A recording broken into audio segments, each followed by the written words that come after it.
Bon, ça, c'est le bilan de la journée du 1er mars. Donc ça, c'était mes prévisions à l'ouverture. Donc c'était une hausse, prendre appui sur CLUS et partir à la hausse, ou alors bon, sur BJP partir à la hausse, ou alors casser BJP, revenir et repartir à la baisse. Donc j'avais un biais plutôt aussi. Donc là, ici, 15h30, hésitation. Là, on peut être tenté d'acheter, parce que ça correspond à peu près à ce scénario-là. Mais comme il y a un ISM à 16h, une nouvelle, ça peut toujours chambouler les prévisions, donc le mieux c'est d'attendre. Voilà, donc là, on peut considérer que la nouvelle est plutôt mal accueillie. On peut voir là sur le S&P, le Dow et le Nasdaq. Là, c'est le DXY. Là, le dollar, où là, la nouvelle est plutôt bien accueillie. Donc là, on peut être tenté de vendre, mais c'est là où il faut être patient et se dire, on va quand même attendre la baisse, le retest et la cassure pour confirmer que BJP a bien lâché. Donc là, on a cette bougie d'hésitation. Ça, en général, après un ISM, c'est pas bon signe. Il faudrait que je refasse les stats, mais si après l'ISM, on a un doji qui apparaît, il y a une probabilité très forte pour que la baisse soit reversée. Donc là, voilà, on voit que juste après, la baisse est reversée. Donc éventuellement, là où on aurait pu entrer, en fait, on aurait pu mettre un ordre d'achat ici, en disant si on continue à monter, à ce moment-là, on achète. Ou alors un ordre d'achat au-dessus de BJP en disant si on intègre BJP, la hausse va continuer. Mais bon, quoi qu'il en soit, de toute façon, une fois qu'on arrive ici, on a eu une baisse, on a eu une hausse. On peut vendre ici en disant que maintenant, le plus probable, dans 60-70% des cas, c'est que ça va être un long qu'on peut vendre ici. Voilà, on voit que là, on repart à la baisse. Là aussi, c'est important pour pas se faire piéger. Là, ce qu'il faut faire ici, c'est acheter, parce que le plus probable, pareil, c'est qu'on continue dans le range. Donc, il y a deux façons de faire ça. Soit mettre directement un ordre ici, enfin, on a un ordre d'achat ici.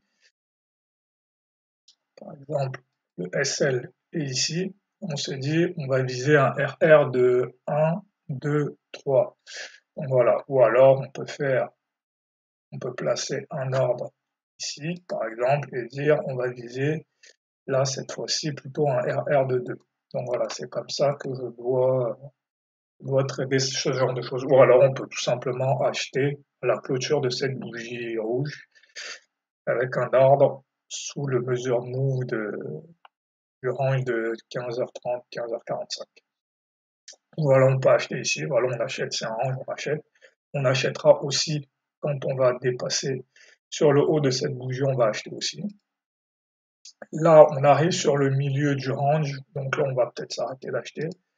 Voilà, là, on arrive sur la target. Après, ici, là, on peut vendre ici pour les mêmes raisons. On est dans le range. Dans un range, on achète en bas, on vend en haut. Donc là, on est dans un range. Le range est clairement établi. On a eu baisse, hausse, baisse, hausse.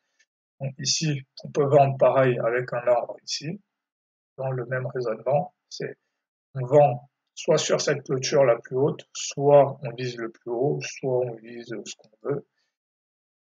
Et voilà, et on place un SL autour d'ici, et là on a un RR.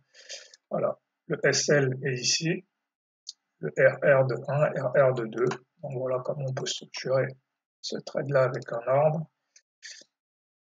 Du moins comment j'aurais dû le structurer. Ou alors tout simplement ici, voilà. De toute façon, c'est voilà, ici, au moment où on a cette hausse-là, j'avais prévu ce range.